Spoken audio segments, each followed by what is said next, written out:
This video is brought to you by America First Insight. Help support the growing conservative movement by becoming a member today. And if you want to support this channel, you can also use the code REAL when becoming a member. Thank you and enjoy the video. As everyone knows, we have been talking a lot about the New Jersey governor election, and I want to be clear about one thing. I am not saying that it's a guarantee that Republicans are going to for sure win New Jersey. That's not what I'm saying at all. Democrats are still, they could still win, okay? But at some point, it becomes apparent that the Democrat Party, they have a massive issue in the state of New Jersey, to a point where I am starting to believe that the Republican candidate, Jack Ciattarelli, is not only in a good position to win, but you could argue, especially come election day, he could actually be the favorite to win. Yeah, Jack Ciattarelli, a Republican, could be on his way to winning the state of New Jersey, which, imagine saying that just a couple weeks ago. We all knew that Ciattarelli had a chance to win, but really the last month or so, he has picked up so much momentum, and the Democrat side, they're so incompetent, they have no clue what they're doing, they're just collapsing right now to a point where you could argue that Ciattarelli, he could be the favorite. Just look at the recent polling data from Emerson College, which is a very good pollster. Emerson College, they're not perfect, obviously, but look at this. They found Mikey Sherrill and Jack Ciattarelli in a tie. 43%, 43%, with 11% unsure. Yeah, that's a statistical tie in New Jersey. And for those that are wondering, back in 2021, the same pollster at Emerson College, they had Phil Murphy winning by 6, which is not that big of a miss, but still, Phil Murphy won by like 3. So a 3-point miss in their poll in 2021, you apply the same miss here for the Republicans, that would actually mean Ciattarelli wins by 3. And a quick reminder that there was a poll like last week, which I know it was a Republican pollster, but it was the most accurate pollster in 2021 in New Jersey, and they found Ciattarelli with a lead. It really seems like the past couple of weeks, Ciattarelli has gained so much momentum to a point where even the polls are showing, yeah, Sherrill is in a very bad position. Ignore the top line for a second, like, oh, it's a tied race. Sherrill's at 43% as a Democrat in New Jersey, and we're not in like March of this year. That's one thing. If this is before the primary, if this is before the general, that's one thing. But we are what? Like 5 weeks away from election day? And the Democrat is only at 43% in New Jersey? That is pathetic, and you're tied with Ciattarelli. And I know people are going to say, well, a lot of these voters, they obviously lean to the left. Which, yeah, more than likely that's the case. But at the same time, it's one thing if you're at like 49% or whatever. That's a different story. You're at 43%. Harris in 2024 did awful for a Democrat, but she still got 52% of the vote. She still got a majority. Right now, you are doing 9% worse compared to Harris. Does no one see the issue with that? That's like a fifth of the Democrat base saying, we're undecided right now. We're not going to vote for whatever reason. We're undecided. We might vote for Ciattarelli. That's a huge problem. Like, that is a massive issue for Dems because, yeah, they may not vote for Ciattarelli or whatever, but there's a good chance they just don't vote at all. And if that's the case, well, they're in a lot of trouble. They are not in a good position at all. Which, again, we got to see how these undecided voters break. But either way, it's not a good thing to be, as a Democrat, at 43%. Even Phil Murphy in 2021, he was still polling consistently at 51, 52, 50, 49, 50, 50. Sherrill is barely cracking 47%. And that's on a good day. Her worst polls, she's not even at 45%. She's at 43%. That's not good. If you're the Democrats, you should be panicking like, oh crap, this is a massive issue. And it's not just one poll, by the way. You look at the polling average from Open Source Zone, look at this. 3 weeks ago, Chitterelli was at like 40%, Cheryl was at 48%. In just 3 weeks, basically post-Kirk assassination, Chitterelli's gone up to 44%, and Cheryl is now down to 47%. In 3 weeks, it was a net shift of 5%. It's not just Chitterelli going up, Cheryl is trending downwards. That's not good. It's one thing if Cheryl stayed the exact same at 48 or 49%. She's going down. That means some voters, they're not trusting her. They're not supporting her as much, or they're less likely to support her for whatever reason. So yeah, you start looking more at it. It's not just one poll. It's the average. The average as a whole is not looking good for Cheryl at all. And you would think that with this being New Jersey, these undecided voters, like Democrats say, they lean to the left. Yet, Chitterelli's winning undecideds. A lot of them are breaking for him. And these are Democrat voters? Does no one see the issue with this at all? And even if you ignore the polling, look at the early voting. Look at this. On the same day in 2024, Democrats made up 70% of the early vote, or at least the mail-in vote. Republicans, they were at 18%. They couldn't even crack 20% on the same day back in 2024. So Democrats, they led the mail-in votes, as of now, on the same time frame, by roughly, 52%? Well, look at that for 2025. Democrats are down to 64%, and Republicans, they're up to 23%.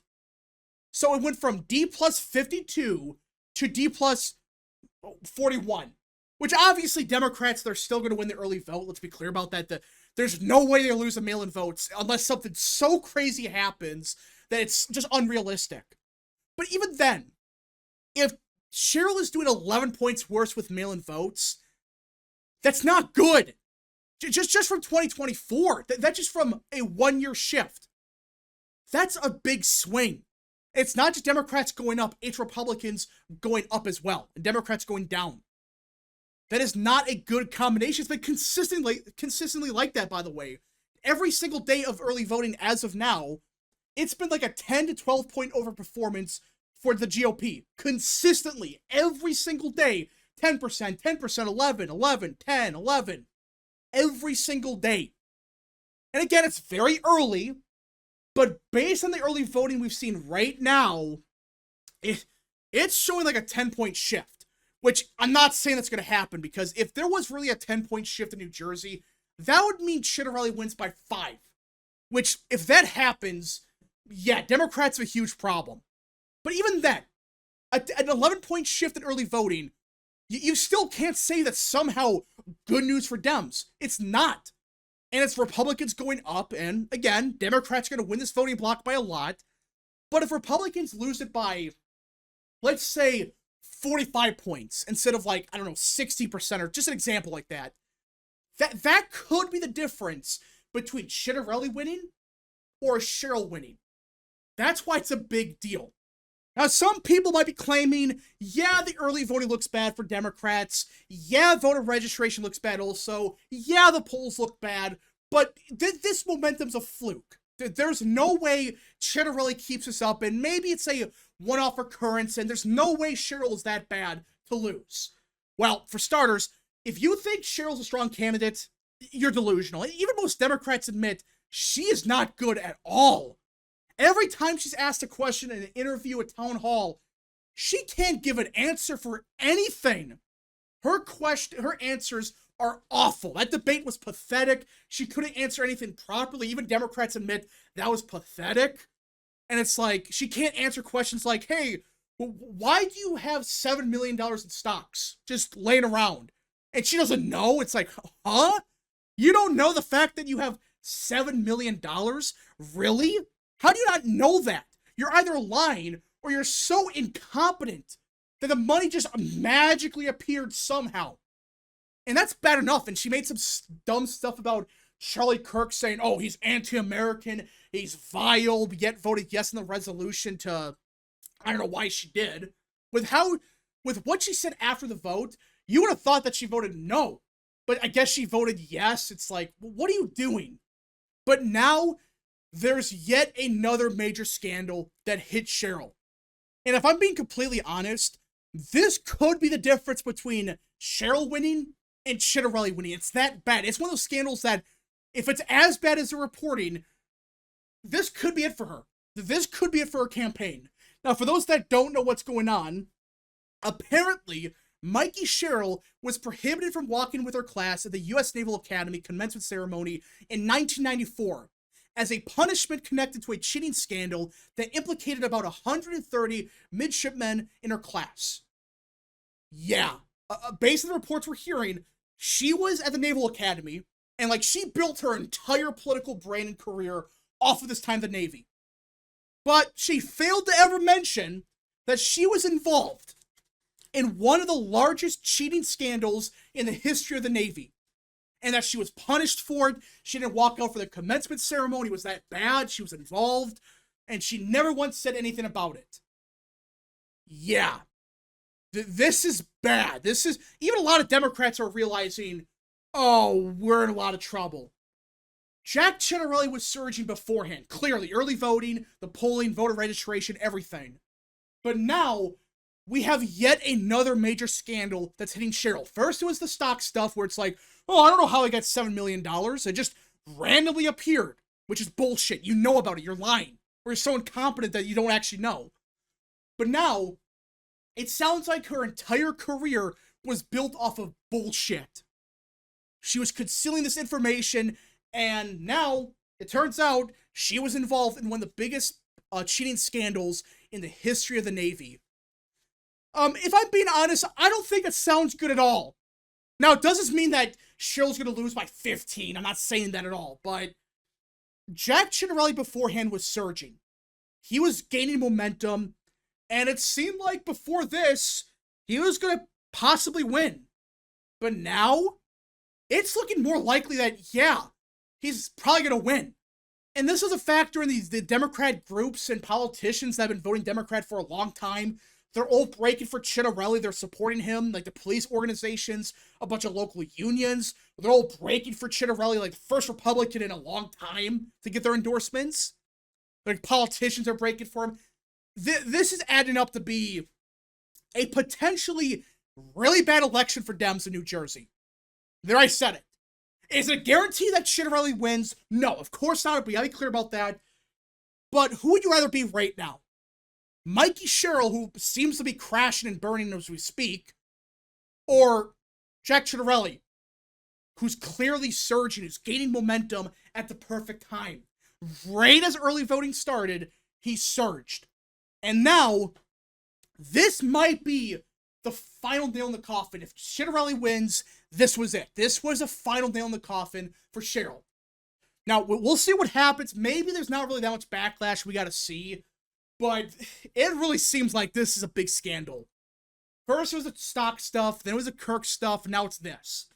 I have no clue who thought Mikey Sherrill was a good candidate. Her entire campaign is Orange Man bad.